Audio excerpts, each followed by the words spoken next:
Welcome to my channel.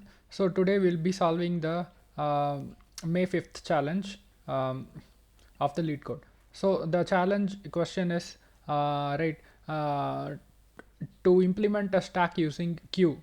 So the question is straightforward. We have to implement stack using queue. So stack means last in first out. Queue is first in first out data structure. So let's take a example and understand how we will be solving it. So I'll take this as the example. Now for solving for stack, we have to use a queue, right? Queue means only we can insert the element from the rear and delete it from the front, right? So let's take one queue. Okay, where we will be able to insert from this side and we will be able to delete from this side, right?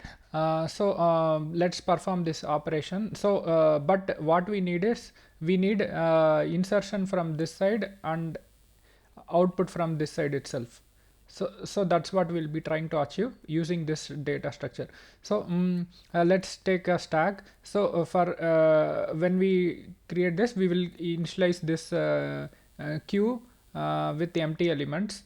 Now once push is coming, then we will append into the queue without any problem, right? We can append it, just we append from this side. Again, this is one more push, we will append the element into the queue.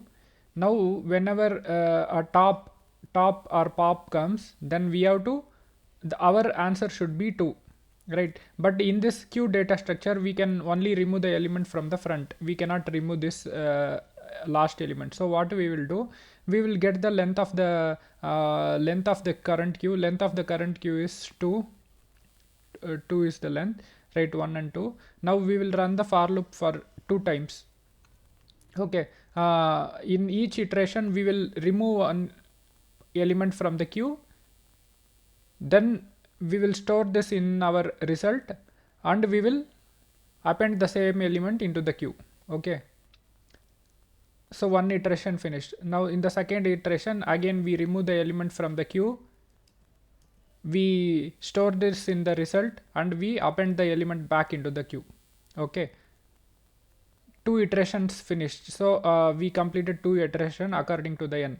Now whatever value was in the result, we will return the answer as the result. So this will be returned in this case. So 2 is correct, right? Then again let's say now the operation is pop. Same thing we will do, but here we ran the for loop for n times and we kept on appending back. But in case of pop, we will run the for loop only for n minus 1 times. So that will be 2 minus 1 times. We'll run the for loop only 1 time. Then whatever we get it at the end of 1, right? We will pop the element and we will give it out as a result. So let's perform this again. The elements of the queue is this 1 and 2, but while we do pop, we have to return 2 as the answer. So what we will do, we will run this operation for loop n minus 1 time, which is 1 time. So in the for loop, what we'll be doing, we'll be removing the element from the queue, front removal, and we will be appending back the element into the queue from the rear. Okay, 1 time the operation was finished. Now whatever is in the queue, right, that we can directly remove and return it as a result. So this one we can remove and we can return it as a result. So this is the result for our pop. Now the element that is present in the queue is 1. Okay, that's how we will be doing. We'll be achieving the stack operation using queue. So for this ECMT step, we can just see what is the whether the stack is empty or not, then we can return it the same. Okay, like, or else you can check the length of the element, then you can return accordingly. So this is the implementation. So let's implement it using Python.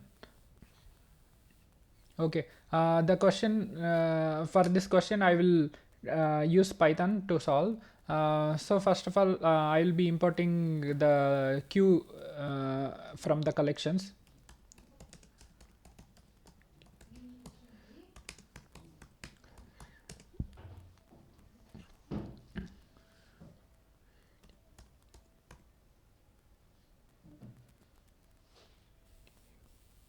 Okay, inside here we will initialize our queue.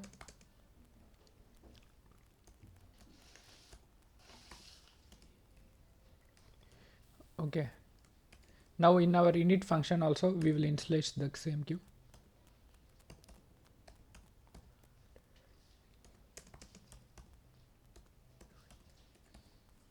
Okay, now push method is straightforward, just we will be appending into the queue.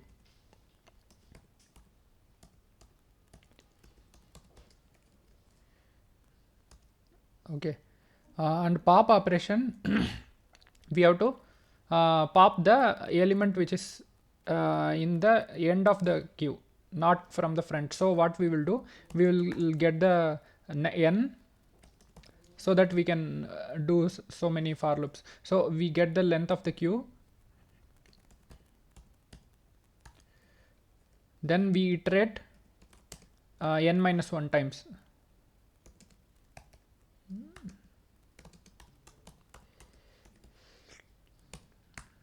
Okay, then while iterating in every step we will be getting this element from the queue, front of the queue.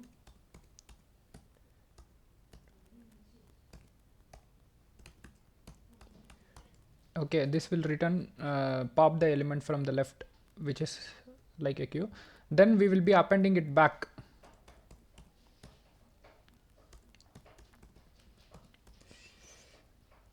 Okay, this way we performed n minus 1 times, then we will return the nth pop. So this way while popping it for the nth time, whatever the expected result we need will be returned. So same code we can write for the top as well,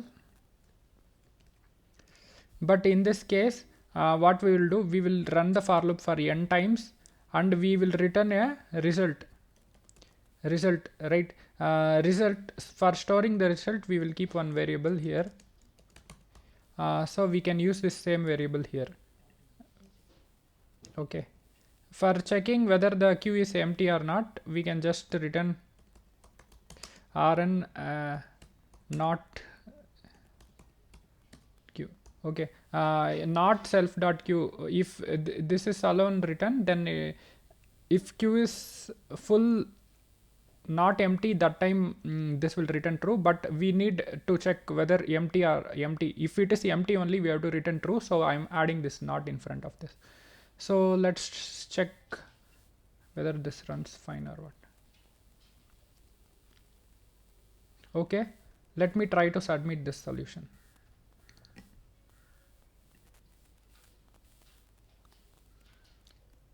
Yeah, works good. Thank you for watching. We'll see you in the next video.